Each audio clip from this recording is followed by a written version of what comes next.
We sort of see the benefits in obviously cleaner emissions from vehicles and electric vehicles, and others with low emissions are a great thing. It's the penalising those that don't have alternatives that I think is really unfair. I mean, it's another tax, it's another cost on those small businesses, the tradies, the farmers, those that are doing, the hard grind out there and feel like they're being hit yet again with another penalty, with another cost. But part of this plan is to incentivise dealers to bring in a wider range of vehicles, so those very people you're talking about might get other options, and some of them really might want to go for something a bit greener than their, emissions polluting old van.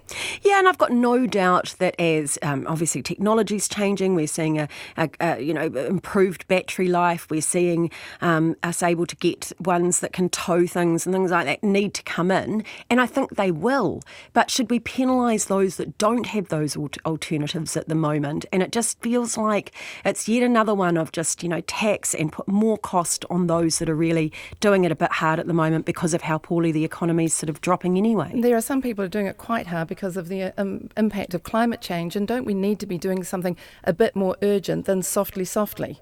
Oh, look, and we're for the incentives. As I say, it's not about being against us actually getting cleaner and greener and doing our part. Ones that are really going to change, the behaviour of drivers and car owners. Yeah, but we are a car-loving and car-moving country. We are a small population in a long, skinny country. We have to get around. We have a great rural community, and we need to be acknowledging who we are as well. So I think that as we see better electric vehicles coming in, I agree people do want to use them and will use them as their thing. I just don't think you need to penalise. So what would you do apart from something quite gentle? What would you do to try and incentivise that would create some change quickly? Oh, look, I think that some of the moves they're making in decreasing the cost is a good thing. I think investing in that technology, working with car dealers as to what and whom they're bringing in as far as the kind of vehicles, looking at that longevity. It is our, poorer people that keep their cars for longer because they don't have the money to kind of turn them over quickly. So, what can we be doing in those sorts of ways? You look at companies like Toyota that are really advanced and want to be part of the solutions.